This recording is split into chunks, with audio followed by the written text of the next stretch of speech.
Alright guys, we were doing some fucking wild shit with the projects. Took a little bit of time off to stack some cash and get some resources, but we are finally doing the body swap Miata and Triumph.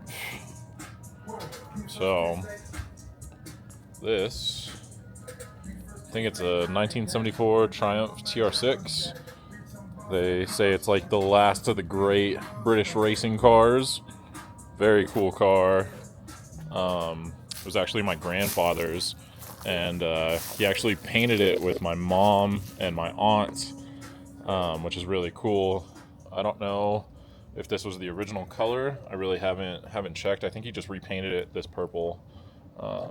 It's seen better days. It's been sitting for like 30 years, and I really wanted to rebuild it as is, but the problem was the British engineers and the manufacturers who made this car didn't really have a lot of quality control back then. They had shitty electrical, shitty welding, and kind of just shitty engineering. So it's got some pretty cool stuff. It has independent front suspension. I think it's a McPherson strut technically. Correct me if I'm wrong, but it has this crazy rear setup. And yeah, I think he just had like an electrical gremlin and just let it sit. But the body is straight, and so that's where the idea came to swap it onto a Miata. I mean, so my buddy Caleb actually sourced this car for me. Huge fucking help. I got a little excited before I started filming. Took the windshield off.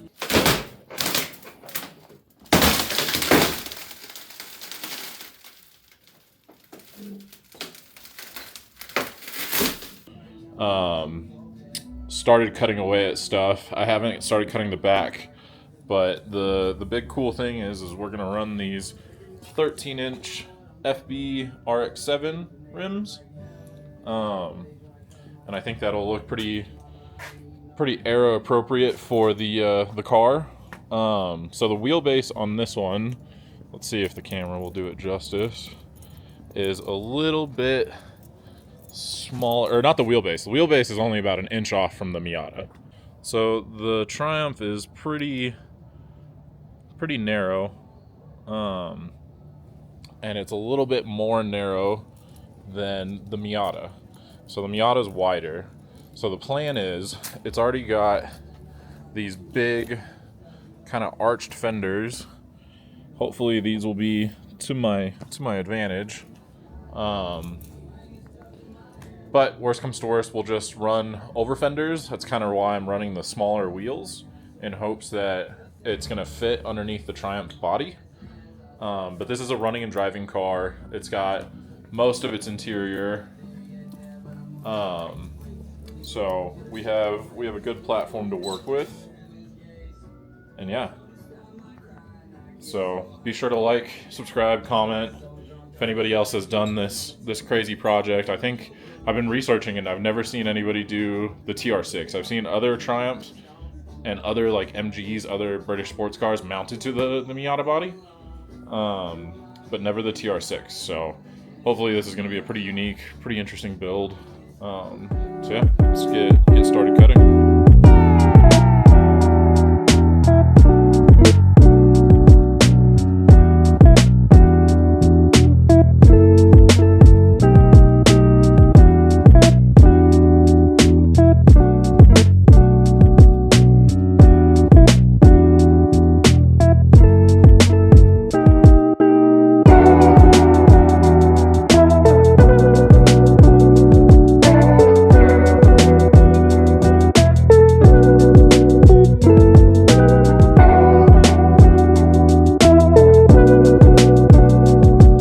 As for today, what we're doing is we have some strut bars that connect the strut towers, both front and rear of the Miata, coming in before I cut off any more body parts.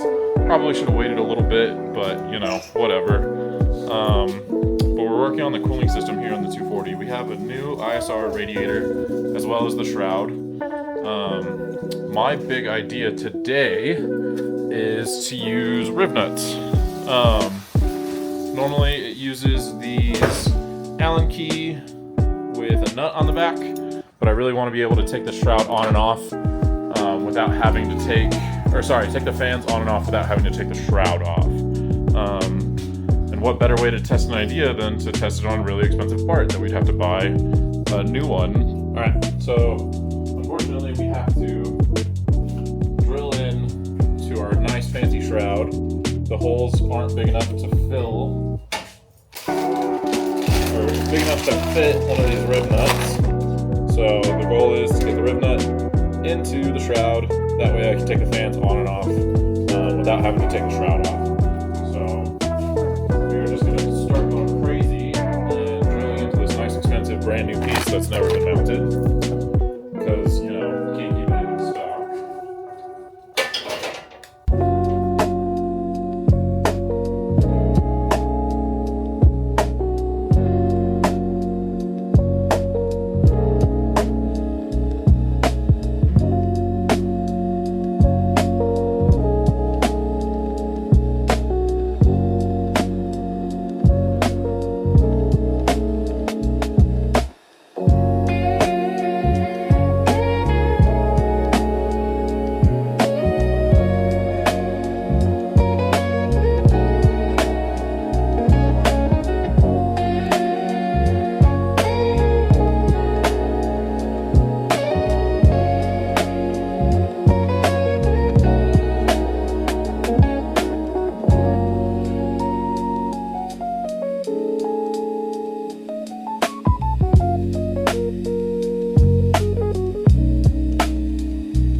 That's all done. We've got a cool little brushed effect instead of the chrome. Kind of makes it a little bit more unique. And then on the back, let's see if it'll focus. It won't. We have our rib nuts instead of having a nut on the back. So now, if there was ever a situation where I have to replace a fan on the track, I can just unmount it from the front and not have to take the whole shroud off. So that's pretty cool. Okay, so we have this mounted again. It's looking good. The brush came out good. It's a good contrast to the chrome. We'll give it a good clean before we put it in. But now I'm able, again, to take these fans off without taking the shroud off. In case a fan ever fails on me on the track, I have a couple left over from the other. Now the big part that we've got to figure out is with the RB swap, the radiator, you know, obviously it's a much longer engine, so there's not a whole lot of space in between here for the radiator. So the ultimate goal is to get a cage kits, tube front end, because we have a little bit of damage over here, and it's just rotted out. It's eventually got to get re-welded. Oh, you won't be able to see it. Anyways, but in the meantime, what we're going to do is we're going to notch this out, and then we're going to build some custom brackets to hold in our radiator. So that'll be the next big project for this guy. We're still waiting on our strut tower bars for this car, but yeah, we're making good progress. We're out of cutoff wheels, so we're just going to wing this.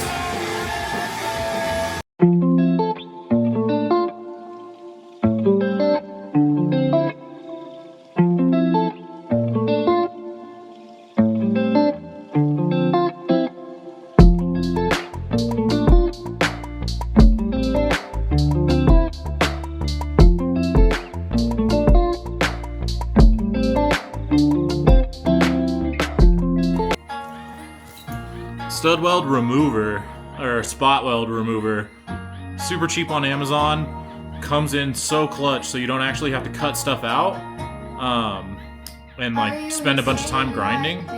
Huge come up. Really like it.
All right, so this is where we're at. We got some parts in today, but I'm about to call it a night.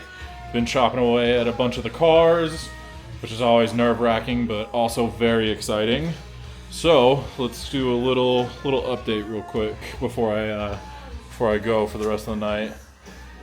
So I've got the radiator kind of close to where I need it to go. Unfortunately, let's see if the camera will do it justice. Probably not. Let me grab a flashlight.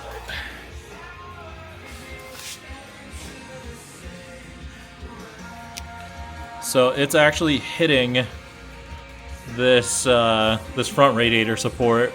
So I went at it with a hammer to see if I could bend it enough to get it to where I would like it to be. But obviously I'm not gonna have enough clearance for this second fan. So we're gonna have to do some stuff. The whole idea is that you chop away at this support and then you're able to bend this, or kind of just move it forward to where it goes up, and then I'm gonna run some spacers on the hood so that the air comes in through the car and exits kind of like a cowl hood. But the biggest come up about this today is I got a full hydro e-brake kit and a wide angle kit. So this is gonna be huge. These are one of the few last things that I needed to get before I go out to the track. And then on top of that, we also got our rear strut tower bar in from Megan Racing. Probably take that emblem off as well. And then we got a front strut tower bar, also from Megan. Kind of mounted that one backwards, we'll fix that. But yeah, this is where we're ending the night. We got new parts. Tomorrow I have a wheel coming in for the steering wheel, as well as a quick release and an adapter. I already have a quick release in there, so I could have gotten away with just doing a new wheel. But I decided to be bougie and get a whole new kit. So that's where we're at right now. I'm gonna call it a night, go get some grub. Stay tuned for the next episode. It's gonna be fucking lit. We're gonna keep chopping away at these cars until something happens. I don't know what's gonna happen. But yeah, be sure to like, comment, subscribe, and I'll see you next time. Peace.